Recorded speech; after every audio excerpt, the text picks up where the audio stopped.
crisis in the Labour Party is disappointing to a lot of your followers, particularly the youths, the mama and the papa and the rest, with the new phenomenon that Peter Obi brought, the new verve in Nigeria's political firmament. What is going on?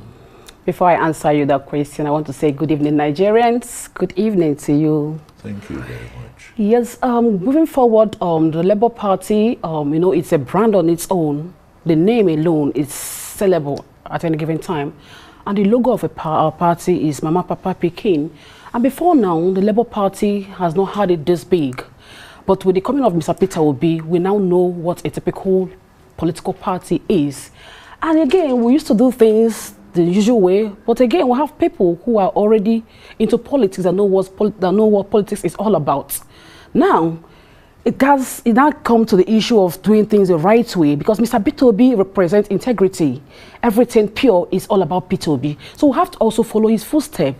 But the man who had at the helm of affairs, I said hard, at the helm of affairs of Labour Party, Mr. Julius Abure, who used to be the national chairman, fortunately had other agendas. Why do I say so? There are issues on ground, okay? Yes, because things were not going the way they are supposed to be. But now we have a proper political party. We have stakeholders, we have our elected members, we have a whole lot of things on ground. Where is your board of trustees?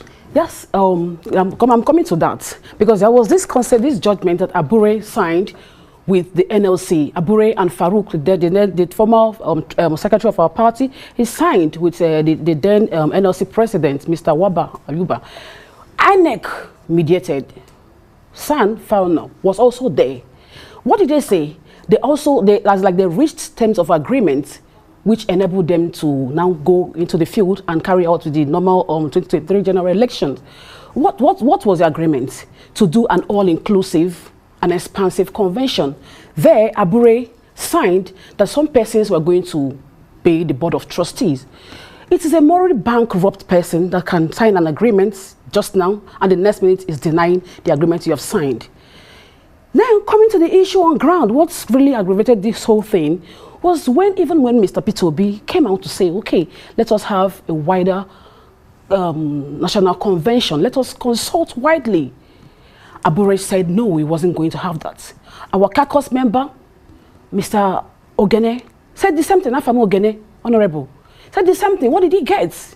He was tongue-lashed, he was insulted, he was humiliated. Then what Abure did was to write a letter to INEC saying he was going to... In fact, that letter, I was disappointed. As a national treasurer of the Labour Party, I wasn't even aware that there was going to be a national convention.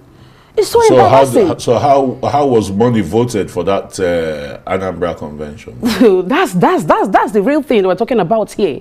First of all, there are criteria you need to meet before you can be able to do your convention. INEC is the umpire of all political parties, of all elections. To come and observe. To come and observe. As observe, not conducting that election. To come and observe. Because if INEC is not important, then why then will Abure, after what he did, why then did he now go back to write to them and start parading documents that never emanated from them in the first instance?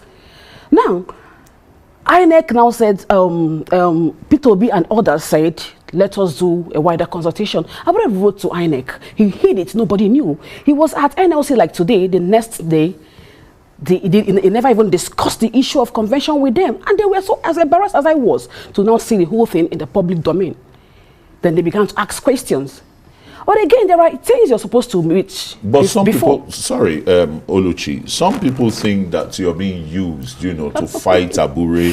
You'd accused him of embezzlement, of sleaze in, you know, the Labour Party accounts and the rest. Why, you know, would people want to believe your submissions? I mean, when they know that you are aligned even with the Nigeria Labour Congress to remove Abure? Nigeria Congress, let me state it here, is a critical stakeholder of the Labour Party. They have statutory position. Nobody tampers with it. Coming to the issue on ground, me being used, how?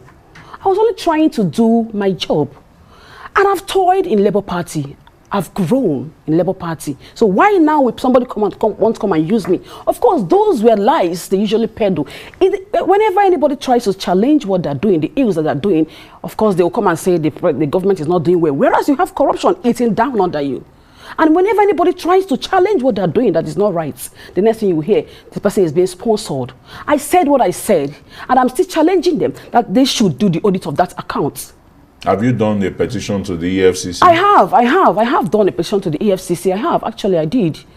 And I want to also state here that even Mr. Peter, after coming public, he has been making efforts to have that audit report.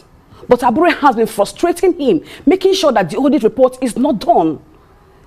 If he feels, or if anybody feels that I'm lying, because I raised a whole lot of allegations. These are ordinary people's monies, you know, donated by supporters of the party. Some people that sold pure water, people that sold banana on the street, there's committed that 1,000, a whole lot of things, and one man sits on it. So where then is the integrity or probity of the party then?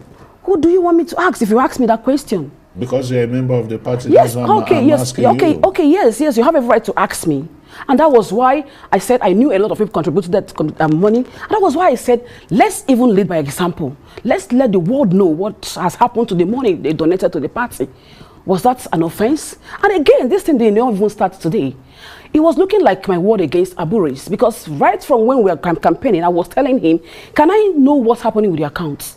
He said, you know, campaign and all that. Is he the sole signatory well, he's not, unfortunately, he's not. He's not the sole signatory. But again, a man who can why is he being singled out? If he's not the sole signatory, where then is the fraud coming from? A man who can forge a dead man's signature can do anything.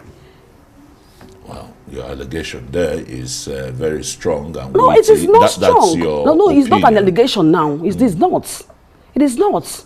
It's not been proven in the law court. That's because the more you try to do the right thing, the more they try to soft pedal to Waterloo what you're trying to do. But at the end of the day, truth must come out.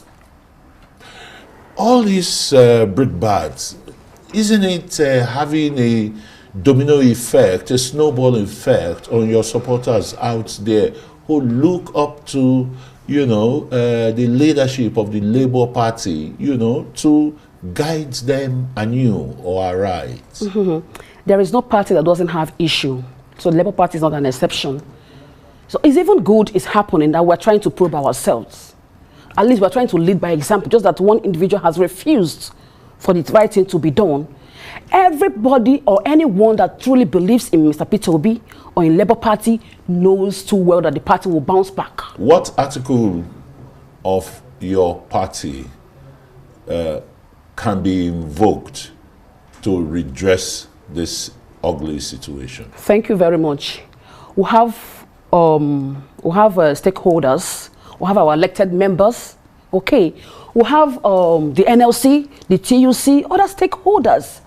Now that the party is, and we also have the NTC. NTC is also invoked. NTC was created just to fill the vacuum created by Abure. Because by our ramification, I can speak from a place of authority to say that our tenure, by virtue of the election we did, convention we did 2019, and the extension we did 2023, has come to an end. You didn't resign. You were fired. No, I wasn't fired. It was. But you didn't resign. I did not resign. If your tenure, if you say your tenure had come to an end, how did you, exit the executive of the party? Every office has periodical term of 4 years, right? We were elected in 2019. And that 2019 was supposed to leave office by 2023. But because of the judiciary and everything, we're going to court in and out of courts. So we now decided to ask for an extension by 1 year. And by all ramification, that extension by 1 year came to an end on the 9th of June of this year. So our tenure has ended. There is vacuum, and that is why we have an NTC. NTC that are made up of stakeholders from different walks of life. So I think I am supposed to be the one telling the world that our tenure has ended, and what Abure had in Newi is not standing, because even INEC did not monitor it. And I read from them saying that INEC must not monitor an election. Then why then did you write to INEC? If you think INEC is not important, why then did you write to them? They are umpire of election. All right. Well. And again, there are criteria. There are things you have to meet up. Yeah. For instance, Abure never met up like the delegates. Where did he get them from? You have to, there's supposed to be an elective. They didn't organize World Congresses and there was nothing well, like that's that. Left for